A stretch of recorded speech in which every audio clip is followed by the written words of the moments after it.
এরে আম্মা জান, আপনাদের কপাল কত ভালো, আপনারা নবীদের মা, সাহাবায়ে কেরামের মা, আউলিয়ায়ে কেরামের মা, হাফেজে কোরআনের মা। এরে আম্মা জান, আপনারা তো বড় বড় আদর্শওয়ালা সন্তানের মা। এরে আম্মা জান, আপনারা তো আম্মা জান আয়েশা রাদিয়াল্লাহু আনহার মতো নারী, খাদিজা রাদিয়াল্লাহু আনহার মতো নারী। আপনারা তো নবীর কলিজার টুকরা ফাতেমা রাদিয়াল্লাহু আনহার মতো নারী। এরে আম্মা জান, একজন নারী নবীর ঘরে গেলেন, একদিন গিয়া নবীর স্ত্রীকে প্রশ্ন করলেন, পুরুষেরা জুমার নামাজে যায় কত সওয়াব, আমরা মহিলারা যেতে পারি না, কপাল খারাপ। খেয়াল করবেন, পুরুষেরা জানাজায় যায় কত সওয়াব, আমরা নারীরা যেতে পারি না, আমগো কপাল খারাপ, এত সওয়াব তো পেলাম না। পুরুষেরা ঈদের নামাজে যায় কত সওয়াব, আমরা নারীরা যেতে পারি না, আমগো তো সওয়াব পেলাম না। পুরুষেরা জিহাদের ময়দানে গিয়ে সওয়াব কামাই করে, আমরা তো যেতে পারি না। এই প্রশ্নগুলো একজন এলাকার নারী নবীর স্ত্রীকে করা মাত্র মদিনার নবীর স্ত্রী পয়গম্বরের দরবারে গেলেন। পয়গম্বরের দরবারে যাইয়া নবীকে যখন এই কথাগুলো শুনায় দিলেন, মদিনার নবী ডাক দিয়া কয়, ও বিবি, ওই মহিলা সহ সারা দুনিয়ার মহিলাদের এই বিধানটা জানায় দাও। এই নারীরা ভালো করে শুনো, পুরুষেরা জিহাদের ময়দানে গিয়া সওয়াব পায়, জুমায় গিয়া যত সওয়াব পায়, ও নারীরা পুরুষেরা ঈদের নামাজে গিয়া যত সওয়াব পাবে। আম্মা জান, আল্লাহ আপনাদের মর্যাদা বাড়ায় দিয়েছেন, মদিনার নবী মর্যাদা বাড়ায় দিয়েছেন। আমার নবীর মাত্র 25 বছর যৌবন, ওই সময় বিবাহ করেছেন 40 বছরের বিধবা নারী খাদিজাকে আমার নবী বিবাহের বন্ধনে আবদ্ধ করলেন। আমার নবীর জীবনের সন্তান সব খাদিজার গর্ভ থেকে আসছে। দুনিয়াতে নবীর আওলাদের বংশ জিন্দা আছে নবীর কন্যা দ্বারা, ফাতেমা রাদিয়াল্লাহু আনহার মাধ্যমে বর্তমানে নবীর আওলাদ আর বংশধারাটা অব্যাহত আছে। এরে পর্দার আড়ালের আম্মা জানেরা, আমার নবীও বলে, আমি মুহাম্মদ, সৃষ্টির শ্রেষ্ঠ মুহাম্মদ হইয়াও আমার কোনো ছেলে নাই, আমিও 4 কন্যার বাবা। ও নারীরা ভালো করে শুনে নাও, তোমার গর্ভে যদি প্রথম নারী আসে, একটা কন্যা সন্তান পেয়েছো বাবা, একটা জান্নাতের মালিক হয়েছো। 2টা কন্যা সন্তানের বাবা হয়েছো, 2টা জান্নাতের মালিক হয়ে গেছো। 3টা কন্যা সন্তান পেয়েছো, 3টা জান্নাতের মালিক হয়ে গেছো। মদিনার নবী বলেন, বিবি সাহেব জানায় দেন সমস্ত নারীদের, পুরুষেরা জুমার নামাজে গিয়া সওয়াব পায়। ও আম্মা জানেরা, আপনাদের জুমার নামাজে যাওয়া লাগবে না, আপনাদের ঈদের নামাজে যাওয়ার প্রয়োজন নাই, আপনাদের জিহাদের ময়দানেও যাওয়ার প্রয়োজন নাই। আপনারা ঘরের মধ্যে থাকিয়া নির্জনে নিরিবিলি পরিবেশে নামাজটা আদায় করবেন। সময় মতো নামাজ যদি পড়তে পারেন, পুরুষেরা বাইরে গিয়া জুমায় গিয়া ঈদগায় গিয়া যেই পরিমাণ সওয়াব পাবে, আমার আল্লাহ নারীদেরকে ওই পরিমাণ সওয়াব ঘরের মধ্যে দান করে দিবেন। এরে আম্মা জানেরা, ভালো করে শুনেন, আম্মা জান আয়েশা রাদিয়াল্লাহু আনহা নবীর মাত্র 9 বছর ঘর করিয়া 2000 উপরে হাদিসের হাফেজা। শুধু কি তাই, আল্লাহ এত পরিমাণ ইলম দান করেছেন। বড় বড় বড় বড় সাহাবারা মাসআলায় যদি আটকাইয়া যাইতেন, আম্মা জান আয়েশার দরবারে গেলে আম্মা জান আয়েশা একটা সমাধান দেওয়া মাত্র সাথে সাথে তারা মেনে নিতেন। নবীজির ইন্তেকাল হইছে সোমবার দিন দুপুরের টাইমে, দুপুরের আগে আগে। রসুলের দাফন হইছে বুধবার দিন তাহাজ্জুদের টাইমে। অথচ রসুলের হাদিস কি, কোনো মানুষ যদি মরে যায়, যত তাড়াতাড়ি পারো জানাজা পড়াইয়া দাফন করো, মাইয়েতের উপরে রাখবা না, কষ্ট পায়। যেই কথা রসুল বললেন, রসুলের দাফনে 3 দিন দেরি হলে কেন? সোমবার দুপুরে রসুলের ইন্তেকাল, বুধবার রাত যাইয়া তাহাজ্জুদের টাইমে দাফন। বড় বড় দুইটা কারণে রাসূলের দাফনে সমস্যা ছিল। ওই দুইটার সমাধান একটা দিছেন আবু বকর সিদ্দিক, আম্মা জান আয়েশা রাদিয়াল্লাহু আনহার বাবা। আর এক কঠিন সমস্যার সমাধান দিয়েছেন আম্মা জান আয়েশা রাদিয়াল্লাহু আনহা। এরপরে দাফনের ব্যবস্থা হয়েছে। ওই সমস্যা কি ছিল এগুলো বলতে গেলে আরো 2 ঘন্টা সময় অন্যদিকে চলে যাব। ভাইরা আমার, এরে আম্মা জানেরা, ওই আল্লাহর বান্দা ওমরে ফারুকের সামনে দাঁড়ায় কান্না করে, পয়গম্বর আমার ঘরে একজন বিবি আর আমি স্বামী, আর কেউ নাই। আল্লাহর কুদরত, আল্লাহর কাছে কান্না করেছি, আল্লাহ আমার স্ত্রীর গর্ভে একটা নেককার সন্তান দাও। আমি কান্না করে করে আল্লাহর কাছে নামাজে দোয়া করেছি, আল্লাহ আমার স্ত্রীর গর্ভে একটা নেককার সন্তান দান করেছেন। আমার স্ত্রীও নেককারিনী, নামাজ বন্ধ নাই, বেপরদার একটা সেকেন্ডও কোথাও যায় না, ঘরের মধ্যে থেকে থেকে দোয়া করে। এরে নবীর উম্মতের দল, স্বামীর জন্য দোয়া করা নারী বড় ভাগ্যবতী নারী। ওই ঘরটা হবে জান্নাতের বাগান। ও মিয়া, টাকা তো কোটি কোটি টাকা কামাই করিয়াও খাইতে পারে না, ঘুমাইতে পারে না। আর অনেক গরিব আছে শান্তিতে আরামে খায় আর ঘুমায়, কোনো পেরেশানি নাই। এক হাতে তালি বাজে না, বিনা বাতাসে নদীর পানি যেমন নড়ে না। স্বামী আর স্ত্রীর মন যদি এক না হয়, ওই সংসারে জান্নাতের ফুল ফুটে না। আল্লাহর বান্দি দোয়া করে, স্ত্রীর গর্ভে বাচ্চা এসে গেছে, দুনিয়াতে আসার বাকি কয়েকদিন, কয়েক মাস মাত্র, অল্প কয়েকদিন। হঠাৎ করে আমার কানের মধ্যে আওয়াজ, জিহাদের ময়দানে যেতে হবে, তৈয়ার হয়ে যাও। বেঈমানেরা যেইভাবে মুমিনের পেছনে লেগেছে, ঘুমাইয়া থাকার সময় নাই, রেডি হইয়া যাও, যুদ্ধে যেতে হবে। মুমিন এবার চিন্তায় পড়ে গেছি। ওমরে ফারুক শুনতেছেন, এমন পেরেশান হয়ে গেলাম, আমার স্ত্রী একা, পাহারা দেওয়ার কেউ নাই, আবার আমার স্ত্রীর গর্ভে বাচ্চা। এই অসুস্থতা অবস্থায় কেমনে আমি জিহাদের ময়দানে যাব? এই ঘুমাইতেছেন নি আপনারা? কাম সারা কাজে পুরা নস করেন তো, আমরা একটু রেস্ট নিয়ে আপনি চালায় যান। আল্লাহ হেদায়াত দান করুন। যাব আর একটু সামনে যাব, আল্লাহ কবুল করেন। আর জোরে বলেন হা। ওমরে ফারুক ঘটনা শুনতেছেন। ঘটনার বিবরণ দানকারী সাহাবী যায়েদ বিন আসলাম রাদিয়াল্লাহু আনহু। ওই লোকটা বলে, পয়গম্বর আমি স্ত্রী গর্ভধারিণী, বাচ্চা পেটের মধ্যে, আবার অসুস্থ, আবার ঘরে পাহারা দেওয়ার কেউ নাই, ওদিকে জিহাদের ডাক আসছে, এখন আমি কি করব?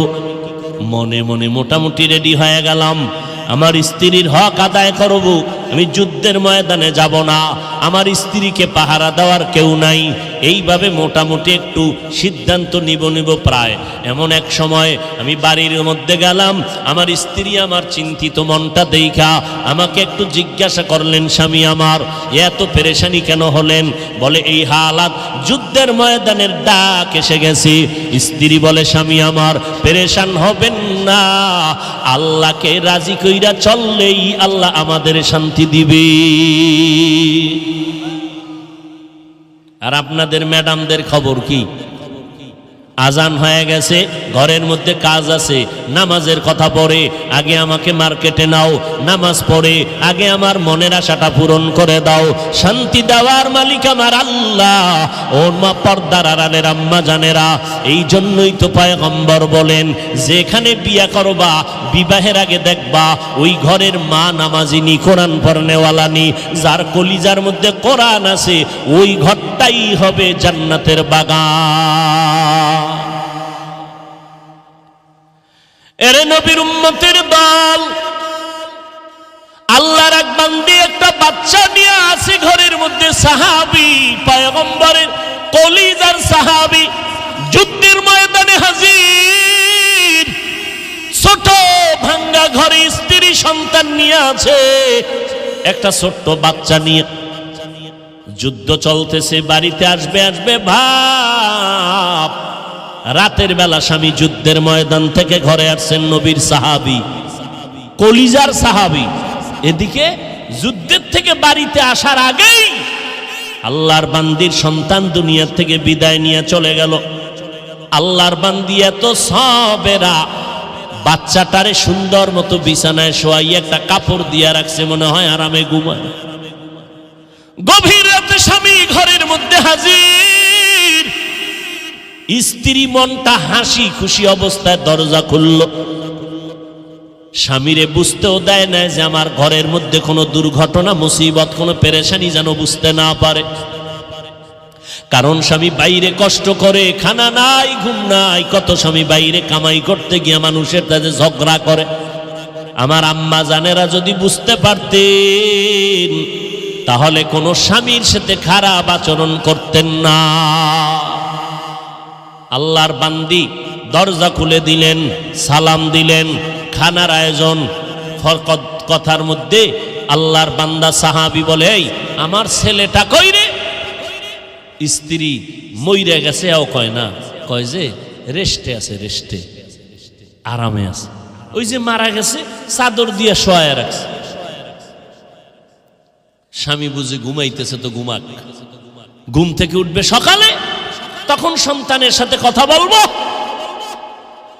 আল্লাহর বান্দি এখনো জানাইতে পারে নাই, এখনো বলে না আমার সন্তান ইন্তেকাল হয়ে গেল।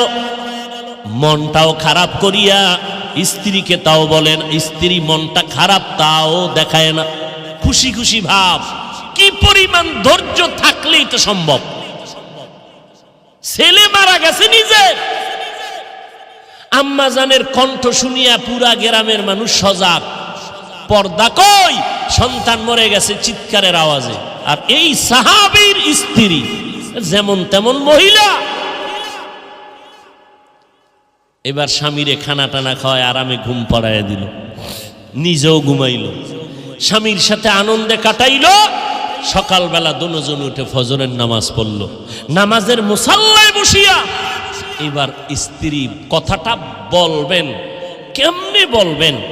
স্বামীকে হাসি খুশি অবস্থায় বলে, স্বামী মনটা খারাপ না ভালো? কয় ভালো।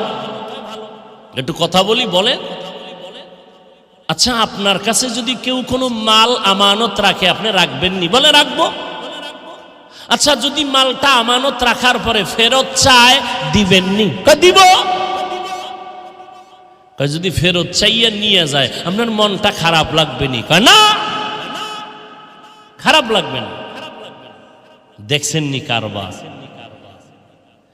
এবার আল্লাহর বান্দি চোখের পানি ছেড়ে ডাক দিয়ে কয়, স্বামী আমার, আল্লাহ তাআলা আমাদের একটা সন্তান দান করেছিলেন, আমাদেরকে আমানত।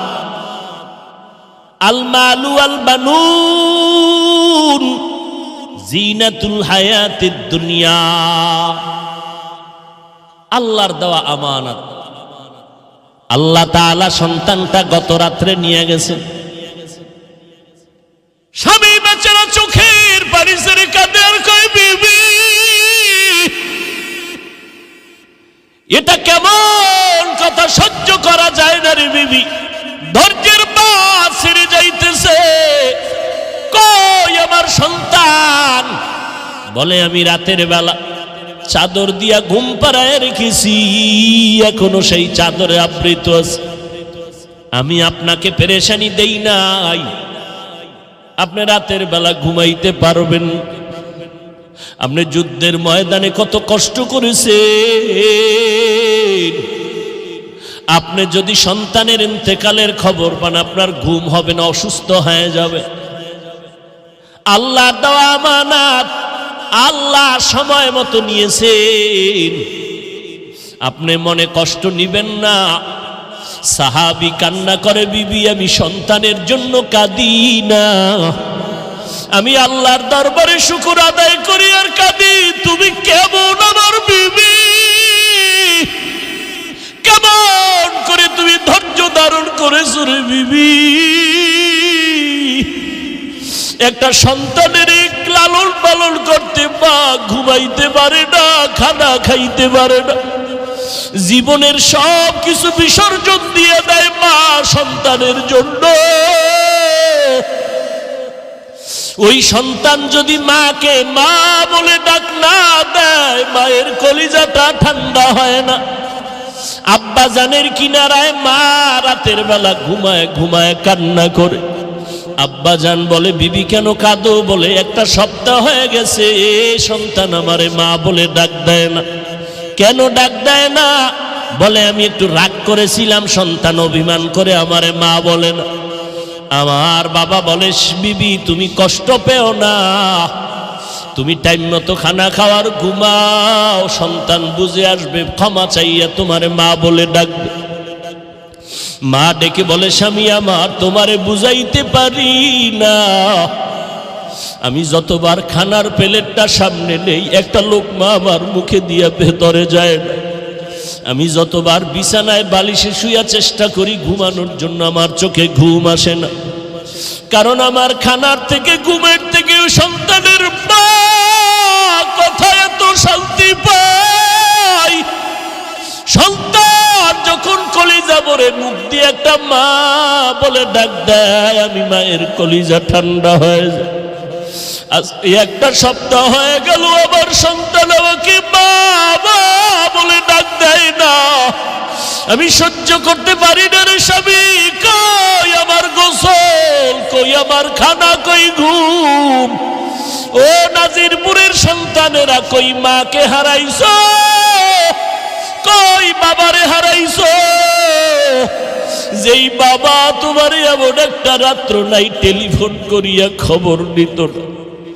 যতবার তুমি বাদ যেখানেই থাকতা, বাবায় রাতের বেলা টেলিফোন করে খবর নিত, বাবা কই, কখন ঘুমাবি, কখন খানা খাবি? বাবা তোর ঘুম না আসলে আমি বাবা সহ্য করতে পারি না। তোমার বিপদের খবর পাইলে বাবায় পাগলের মতো হয়ে যাইত। ও আল্লাহর বান্দার, আজকে এখানে হাজির হয়েছে, মোনাজাতের পরে অনেকে ঘরের দরজায় গিয়া দেখবা মা তোমার অপেক্ষা করে, বাবা অপেক্ষা করে। আবার একদল সন্তান এখানে আছে যাদের বাবাও নাই, মাও নাই।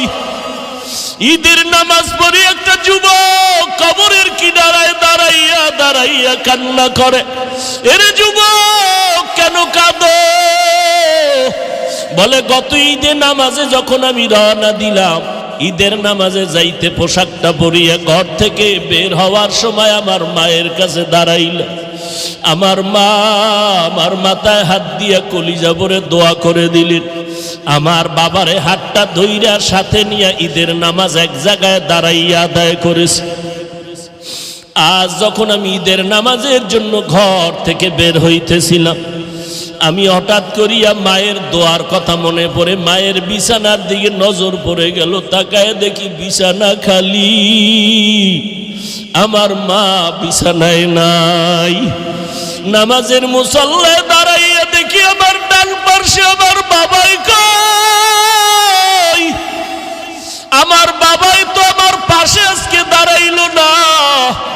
কই আমি আজ এতিমের মতো হয়ে গেলাম, কে আমার একটু মাথায় হাত দিয়ে দোয়া দিবে রে যুবক? ও যুবকেরা, ওই মা বাবার দোয়া ছাড়া তুমি পরীক্ষায় ভালো নাম্বার পাও নাই। ওই মা বাবার চোখের পানি আর দোয়া ছাড়া আমি হাফিজুর রহমান চেয়ারে বসতে পারি নাই। ওই মা বাবার চোখের পানি আর দোয়া ছাড়া তুমি মাওলানা মুফতি হইতে পারো না রে যুবক। ওই মা বাবার দোয়া ছাড়া তুমি টাকার মালিক, বাড়ি গাড়ির মালিক, সম্মানের চেয়ারের মালিক হতে পারো নাই। ওই মায়ের কথা মনে যদি থাকে রে যুবক, ওই মায়ের কথা বলিয়া কে কাঁদাইছো? পায়ে হাত রেখে বলি, যা যদি মা বেঁচে থাকে পাও ধরিয়া ক্ষমা নাও। কারণ মায়ের চোখের পানি ছাড়া তুমি আজকে টাকার মালিক হতে পারো নাই। ওই মাকে ধমক দিয়ে কত চোখের পানি ফালাইছো রে সন্তান। ওই মা তোরে যদি দোয়া না করে তোর জন্য জাহান্নাম হারাম হয়ে যাবে। ওই বাবারে ভুলিয়া কেমনে আরামে ঘুমাও, ওই মাকে ভুলিয়া কেমনে আরামে ঘুমাও। ও যুবক, এত নিষ্ঠুর কেন হইলি? চোখেও কি একটু পানি আসবে না রে বাবা? ওই মাকে হারাইয়া বাবারে হারাইয়া কেমনে ঘুমাও? এক ফোঁটা চোখের পানি ছেড়ে দিয়া দোয়া কর। ওই বাবাই কবরের থেকে দোয়ার অপেক্ষায় তাকাইয়াছে। ওই বাবার চেহারাটাও কি মনে পড়ে না রে সন্তান? ওই মায়ের চেহারাটাও কি মনে পড়ে না রে সন্তান? এত নিষ্ঠুর কেন হইলি রে বাবা? ওই মা বাবার চেহারাও কি মনে পড়ে না? অন্তরে কি একটু মায়া আসবে না রে বাবা? আল্লাহর নবী সাহাবী ওমরের সামনে দাঁড়ায় বান্দা কান্না করে আর বলেন, খলিফাতুল মুসলিমিন, আমি যুদ্ধের ময়দানে যাব না। আমার স্ত্রী আমাকে সান্ত্বনা দিয়া বলে, স্বামী তুমি যুদ্ধের ময়দানে যাও, আল্লাহ তাআলা আমাকে হেফাজত করবে। হেফাজতের মালিক আমার আল্লাহ, আর কেউ হেফাজত করতে পারবে না। ও পর্দার আড়ালের আম্মা জান, দুনিয়ার থেকে একদিন চলিয়া যাবেন, 5টা সাদা কাফনের প্যাকেট হয়ে যাবে। দুনিয়ার কোনো মহিলারাও 2 দিন কথা বলবে আর খবর নিবে না। কিন্তু পায়ে হাত রেখে বলে যাই রে মা, ভালো কোরআনওয়ালা একটা সন্তান যদি দুনিয়াতে রেখে যাও রে মা, ওই সন্তানকে দেখে দেখে দুনিয়াওয়ালারা দোয়া করবে। ও যুবক,